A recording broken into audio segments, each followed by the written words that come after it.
Right, and welcome everybody to our second meeting. We'll work through everything. Evacuation procedure, no need to go through that. I think you all know, get that to the bank as soon as you can. Apologies. Mr. Shake. Mr. Shake.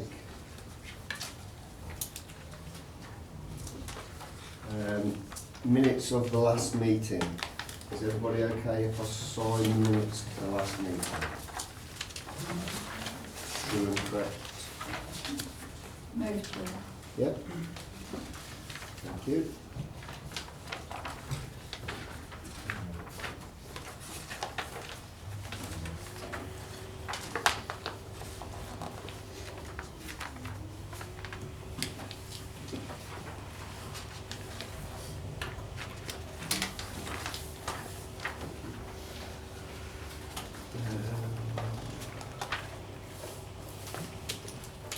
Declarations of interest as they are. Is everybody okay with that? And has nobody got any extra declarations?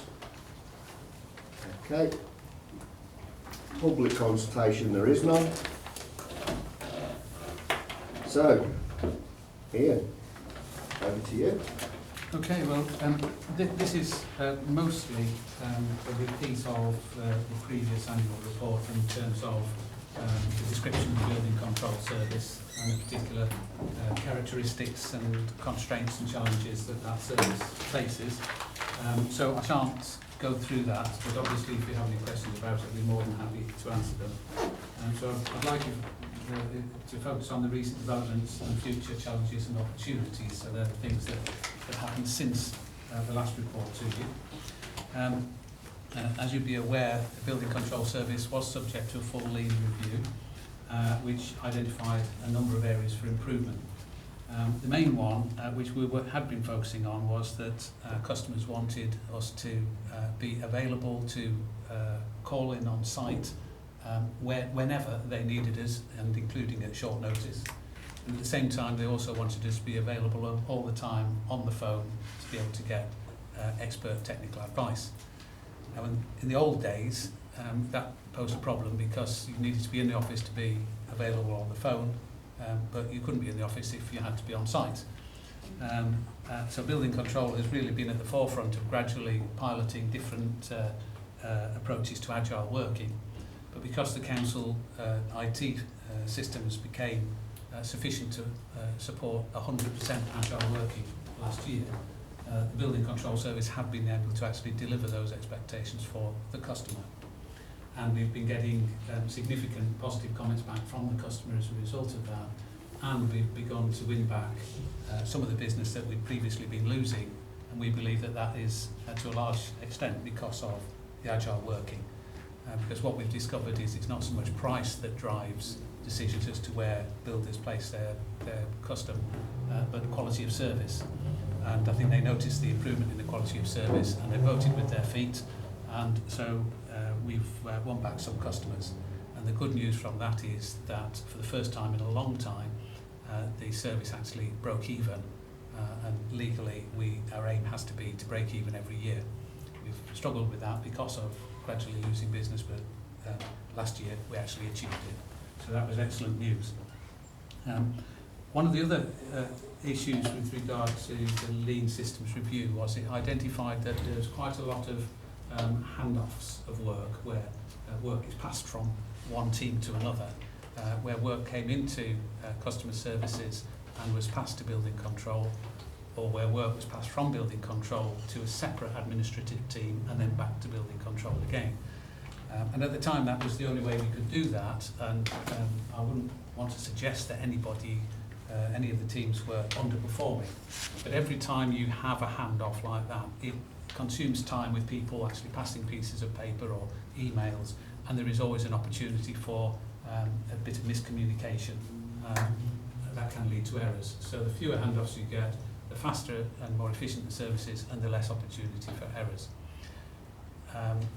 In addition, we found that a lot of customers were saying that phoning the contact centre wasn't really working for them, because a large proportion of their inquiries was quite technical, and they then have to be passed back to building control.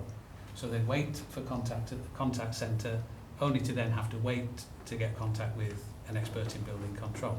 So our aim was to actually take the telephony out of the contact centre and base that within building control. But we had to develop sufficient administrative capacity within the building control team to be able to do that and to be able to guarantee that we provide a good quality service all the time. We have now managed to find a way to deliver that, and so a restructure in the building control team has occurred where the capacity is being moved from the other two teams into building control.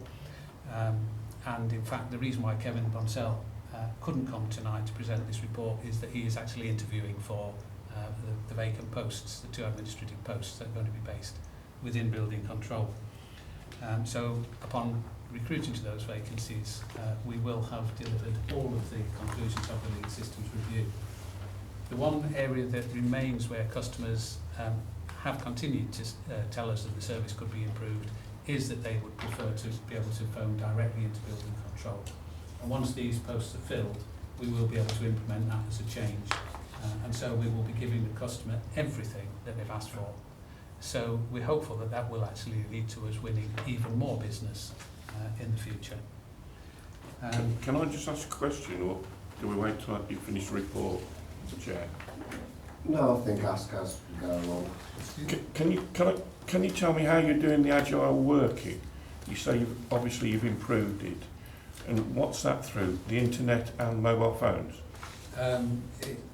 It's a combination of mobile phones and the fact that officers are able to take a laptop, which gives them direct access to the whole of the council's systems. So if they need to check somebody else's diary, if they need to go on the internet to check some technical documents, or whatever they need to do now, they can do it equally well on the move as they could if they were in the office. Yeah.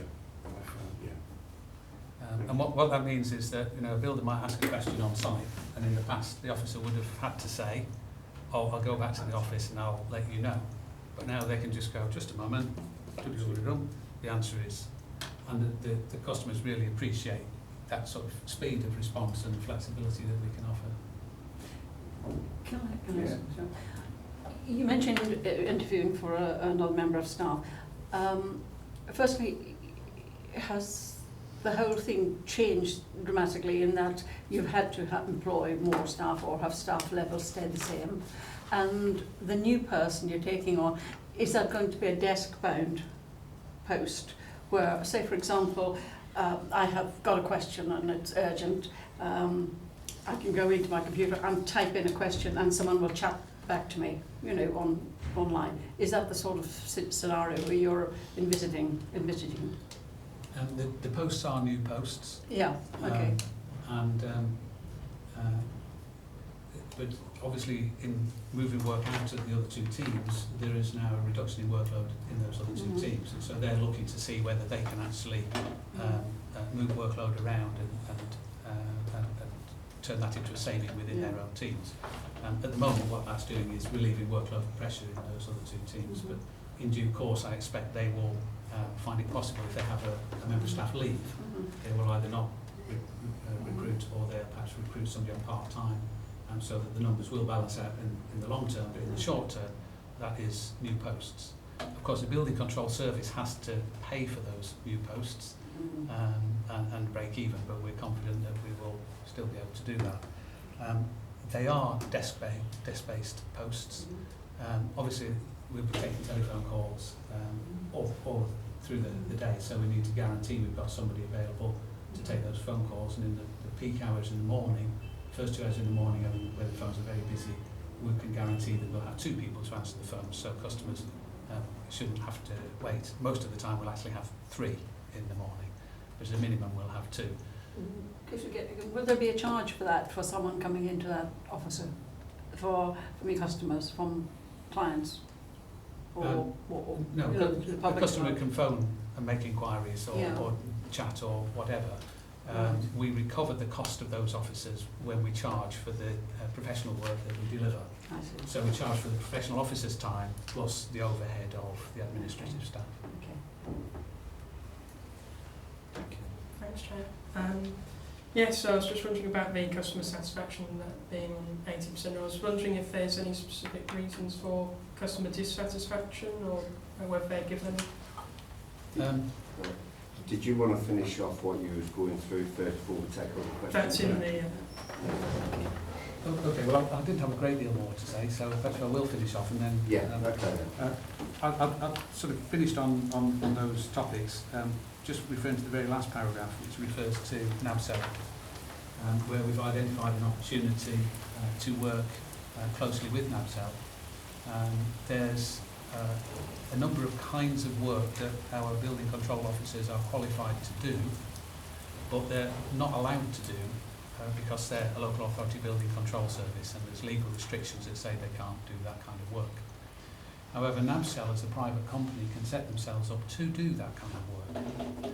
And so what we're looking at is NABCEL establishing a separate arm to deliver that kind of work, and they will then buy in expertise from our building control service to actually deliver it. So in effect, NABCEL are setting themselves up as a separate entity and will become a customer of building control. And it's just a sort of a vehicle through which we can actually generate, increase our customer base. And of course the aim will be that NABCEL will generate a profit from that, because that is the role of NABCEL, is to generate profit which can feed back into funding other council services. That's very much at the discussion stage at the moment. But it looks as though we are going to be able to set that up, and we'll then run a pilot to just make sure it works before we make a decision whether to do that on a long-term basis. So that's the other thing that we're working on this year in terms of future improvements. Your question was about customer satisfaction.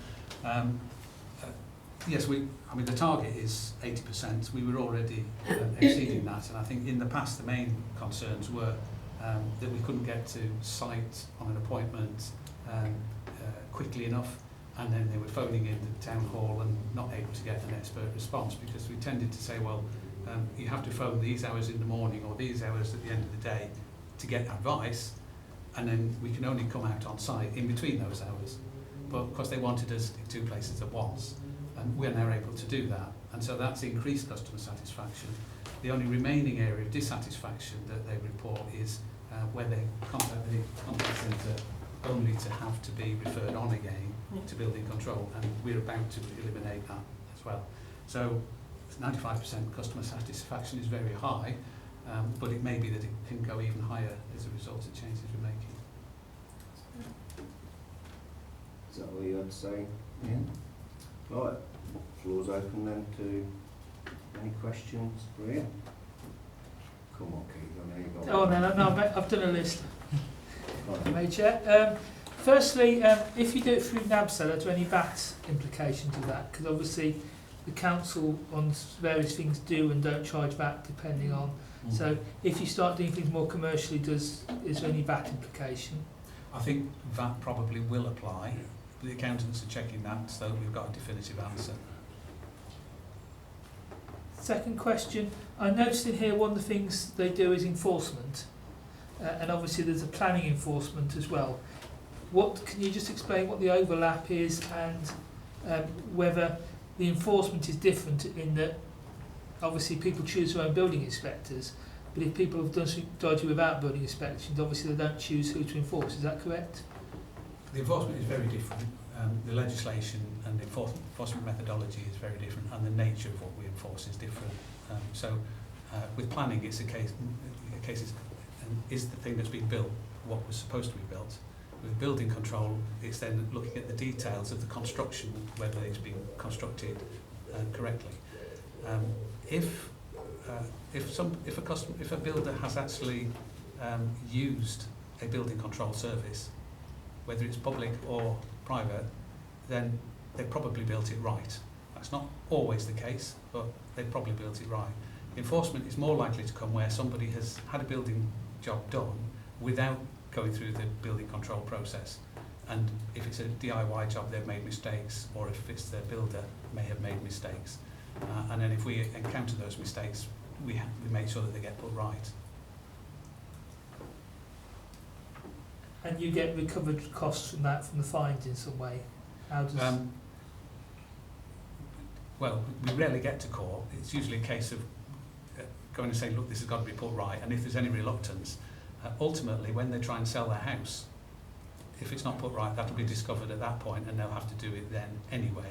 So we find that the majority of people, rather than knowing they've got to do it sometime anyway, will do it now rather than do it later and face penalties of a prosecution. So I don't think I can't recall a single time where we've had to go to court. Yeah, thank you. And on a different topic, there's been lots in the press this week about the depot. Has our depot been signed off by our own building control people? Yes. All council developments are done through our own building control people. I haven't had any conversation with Kevin Bunsell about it, but I know it will have gone through them, and if it's reached a point of completion certificates, then that will have come from us. But it may not have had its certificate yet. I'm sure it will have been built to spec, because if it hadn't been, I'm sure Kevin would have told me. I just wanted to know if it had been signed off yet, the building. Well, we're moving into it. So, are we? I hope that's a yes. But I'm right in thinking that it doesn't have to be signed off. No, because it's an existing building. No, it doesn't. No, it's an existing building, yeah. Yeah. But I can't say I've seen the signature on the document, but it will have been done. But if there's any outstanding work that's required before it can be signed off, then that work will be done. It'll be signed off before we sell it. No, it'll be signed off. I mean, the council is very professional in the way it builds, Yeah. and there would have been dialogue between the people doing the building work, our own surveyors who are supervising building work, and the building control team. That will have been going on a daily basis, and there have been any issues that have been sorted out. But what I can't tell you is that the completion certificate has actually been signed and issued, but it will be. Anybody, anything else? I just wondered, are we in a position to say what's happening to St Mary's Road? What's happening there? The depot? That's it. Well, obviously the idea is that's sold to a private developer who will then put in a planning application for redeveloping the site. Just I think that's probably as much as I can say. We'll just stick to this. That would be common. I just wondered if it was tie in with it, sorry. Yeah, okay. Ian, you said you were breaking even this year. Are you thinking you'll make a margin next year then? Well, the law says we're not supposed to make a profit or a loss. So our aim has got to always be to break even.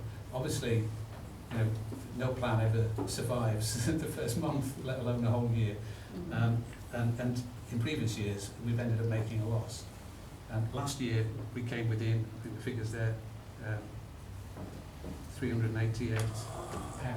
So that's breaking even exactly. Yeah. And we have incurred some additional costs through the restructure, and so we're relying on additional income to cover that. So far this year, we have received enough additional income to cover it, a little bit more besides. So we are on track at the moment to make a small surplus at the end of the year. But the budget has been planned to try and break even. Yes, Bob? I'm always curious when the term is used, breaking even. I know exactly what it means, breaking dead even, but there must be a tolerance on it. What, on this, and what is and even in general terms, what's the tolerance? There isn't a specified tolerance. I think the tolerance is if the civil servants who monitor these things come knocking on the door, then we've breached it. And we haven't had them knocking on the door. But obviously we have our own internal auditors, and when they've been doing the internal audit and saying, oh, tut, you should be breaking even, and you haven't been. But we explain what we're trying to do to put that right, and I think that's the important thing. If we're not breaking even, as long as we've got a plan to put it right, even if a civil servant came, I think they'd be satisfied if we could demonstrate that. Okay. Yes, Keith? Just on that point, obviously £60,000 turnover and £300 losses. We're talking about things of 1% or 0.5% in terms of profits and losses. That's fine. But obviously we've got the economic cycle as well, so the building control will be more busy. now we're building more houses and more extensions, and then it must go through economic cycles. So I assume you are allowed to be 1,000 or 2,000 up on a year when the economy is busy to counteract for the year after when the economy may be less busy. Is that right? Exactly, and I think it's recognised it's not just the economy, it's how we're faring in competition with the private sector as well. There are so many things outside of our control that can affect it, and I think that's why the government are not too bothered if we're over and under by quite a lot.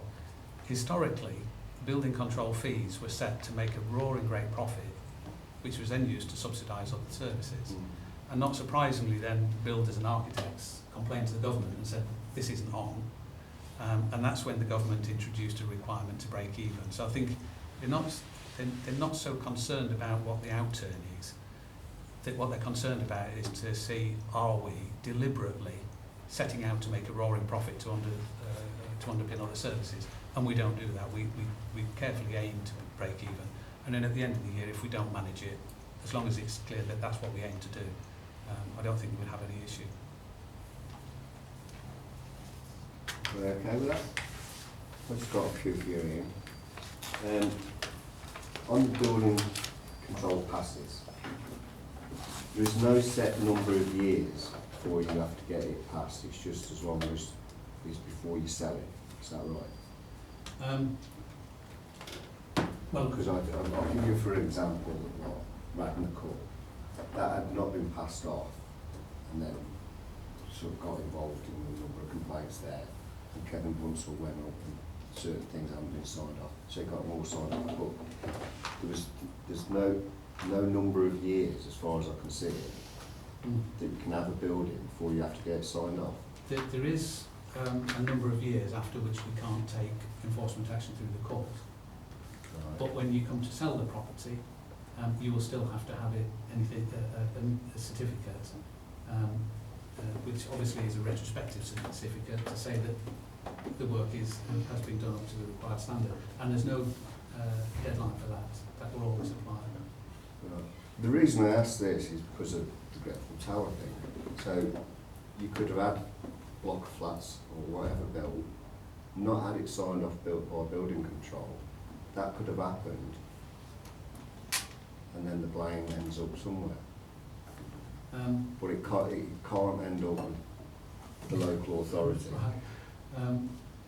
It can end up with the local authority if the local authority have signed it off and were incompetent to do so.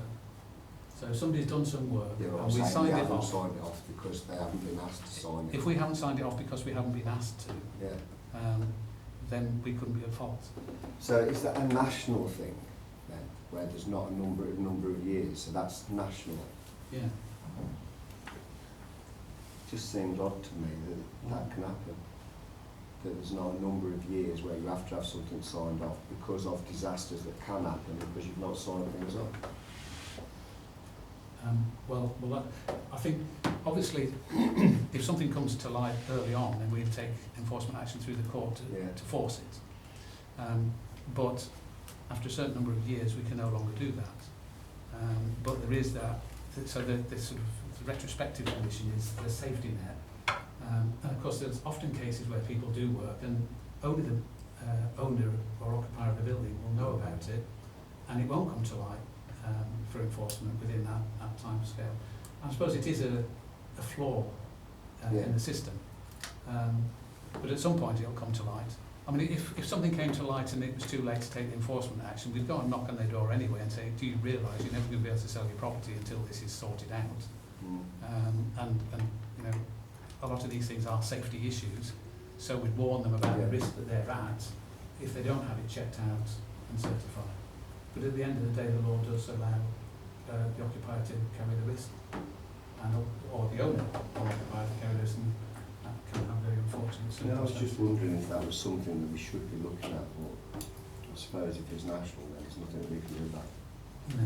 And I guess if something like that becomes implicated in the Grenfell Tower, I would expect that the government will be under extreme pressure to do something to plug the gap. But we don't know yet what, of course. No, but I was just using an example of some flats that I know of, that sort of thing could have happened, in, and it was things like fire doors, strips around the doors, things like that.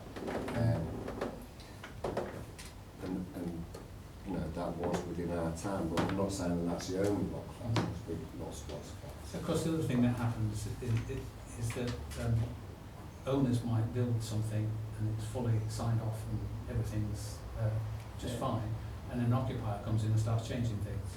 The classic one is being put in a cat flap in a fire door, which renders the fire door completely useless. Yeah. And the owner may not know that that's been done. So it's a... Yeah, I realise that. I just wanted to know whether it was national, whether that's a Bob, so you want to come in on Yeah, that? you got me thinking now. Have a quick. 30 years ago, I bought a house. It was a builder built a house. He then purchased off me my previous house. So it was, but it wasn't a large builder. It was a small, local chappy sort of thing. I move in there at the weekend with the family, and on Monday morning, knock on the door from building inspector telling me that there's a problem with the roof because it hasn't been signed off. Now, that was all sorted out. It was sorted out by me getting a hold of the builder, and I mean getting a hold of the builder. I'll say no more. But would that be the case now? Because I'm thinking, obviously, many years ago, we had a lot more people involved in things, and, you know, well, the public service was a lot different to how it is today. Would that still be the case? Because I've legally bought the house, and okay, I can go back to my solicitor and I can do all that sort of thing, and I can remember distinctly the knock on the door on the Monday morning and the shock that I had. Normally, when you buy a house, a solicitor would pick up the fact that there wasn't a completion certificate and warn you as a purchaser, and you'd say, well, I want that sorting out before I buy the house. And that's when building control will go back to the vendor and say, you know, you've got to do this. And if it's a retrospective one, we charge extra for that. And say, you've got to have this certificate, and we can provide it at this cost. But if you bought a house without going through a solicitor, or if the solicitor has missed it, then you as the owner might end up having to carry the burden.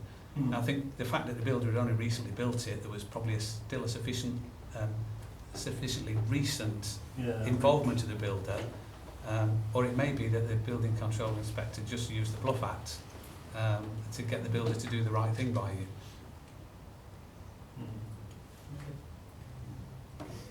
you. The one other question that I had was about NABSO. So you're saying that as a council, selling the service to NABSO, because NABSO are then selling the services on to other people to make a profit. Is that right? Yes. So, and the council can't sell the services on to the people that NABSO know to make a profit. We have to go through NABSO. They have to, yes. Okay then. It's crazy, isn't it? But it's the way the law is drafted. I think the intention was that obviously local authority building control had a complete stranglehold on this area of work. Yeah. And part of the government strategy to stop local authorities from overcharging was to create a strong private sector market. But in order to do that, they had to give some advantage to the private sector to be able to build up that market. So they said, well, we'll let the private sector do certain kinds of work that will help them to generate enough scale, but we won't let local authorities do that work. So it's part of the rationale through which a strong private sector market has been developed. But it is now very strong.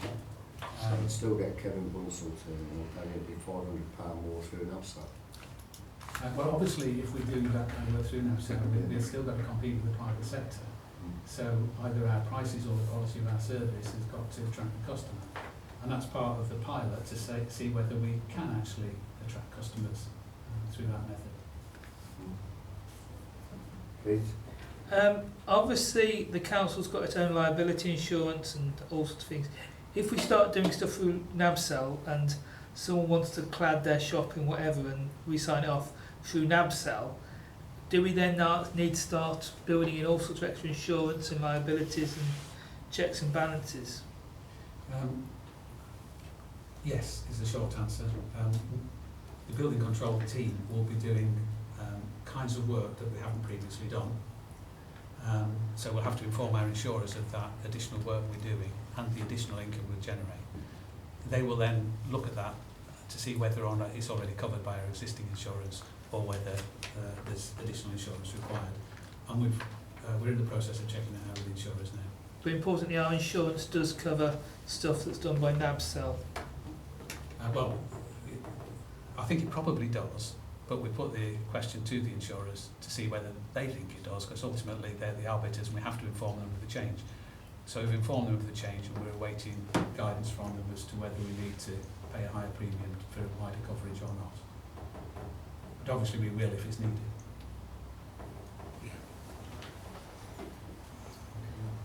Yes. Just tell me what NABCEL is, please.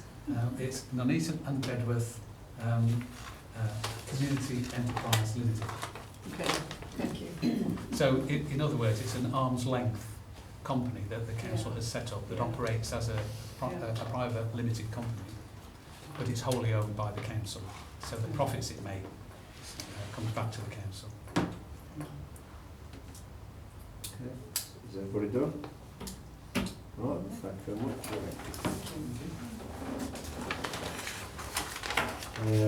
Next one on the agenda, board plan. This item there is for information for members to consider if there's anything there that they want to add to the work programme. I did think it was just worth pointing out that this is in the new format as per the review group's recommendations, with the additional information about what each item is and the OSP that it should be going to.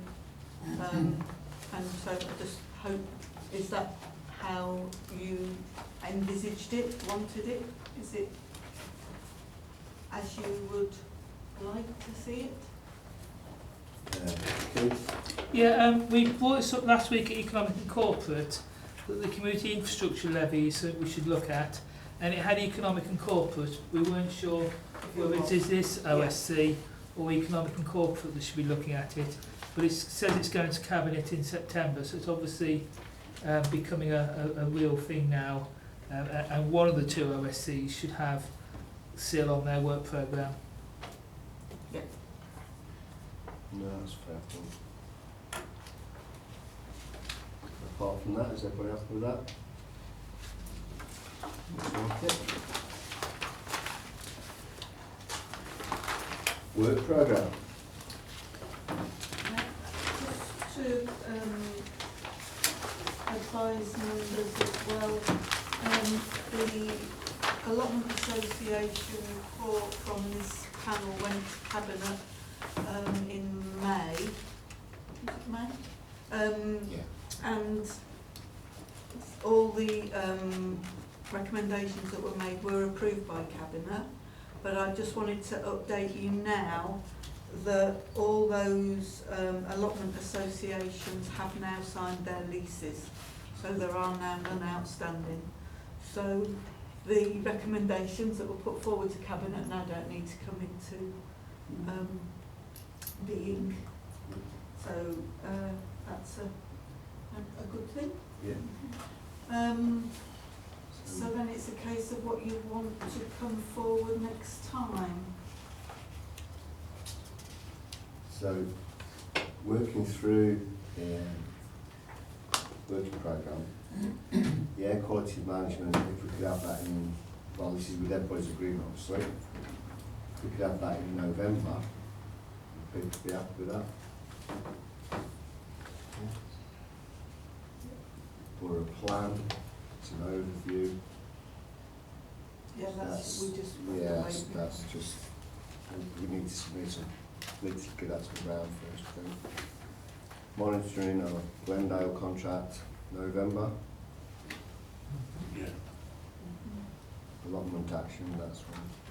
So that's November, so is that still got to come? Yeah, that will be the allotment associations coming and telling you about their action plans. Saying how wonderful it is. Yeah. Yeah. I hope his cabbages grow. Integrated performance report, report, September. That will be for Q2. Environmental sustainability in September and then February. Curbside recycling, November. CPE performance monitoring, September. Building control is here now. Recycling of the glass contract. Maybe With- September, maybe November. Yeah, would people be okay if that went to November? Any objections, yeah? Tree strategy, Still haven't got a tree we officer. still haven't got a tree officer, so Is Paul Daly doing it? he's, the tree officer's still off ill. Yeah, Paul and Neil are trying to share the work. yeah, because I know he's done some trees for me. But yeah, they're just, it's a watch this space one now. Yes, Keith? My wife asked at the council meeting about the number of trees felled and planted. There was like 100 felled and about 20 planted. So and the planting season is usually over the winter, the November, December. So I do think if we haven't got a tree officer, we do need to actually start looking at seeing if we can borrow someone or whatever just to get a bit of a planting programme going. Otherwise you miss another planting season. And there's a lot of very significant trees like those in Whitestone where they're taking a whole load out, where we do actually want to have a planting plan and planting over this winter. So if we haven't got an officer, I think we do need to still have a bit of a scrutiny and say, what are we doing about this to make sure we do plant a reasonable number of replacement trees this winter? So then that would, you would need that in November. September really, or No, we could ask for that for November.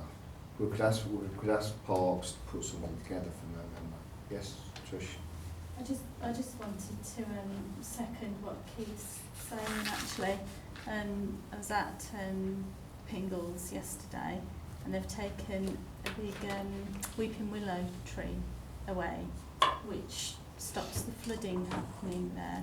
So I was really concerned about that. I didn't know the tree officer was actually off ill. So Yeah. I think that does need to be brought forward somehow. Get somebody in temporarily or something. That's quite urgent. And the houses there are quite severe flood risks, and I think it could be a problem. It's a real shame that Craig is off ill, to be honest, because he'd done some really good work and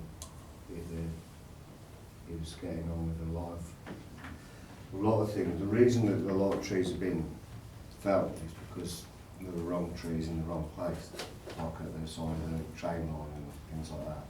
And the willows snapping in the wind and things.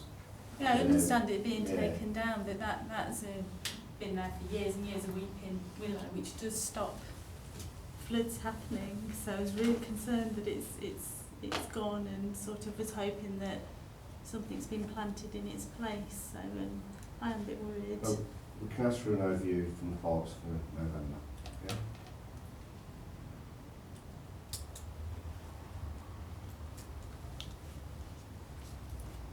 Is everybody up with that?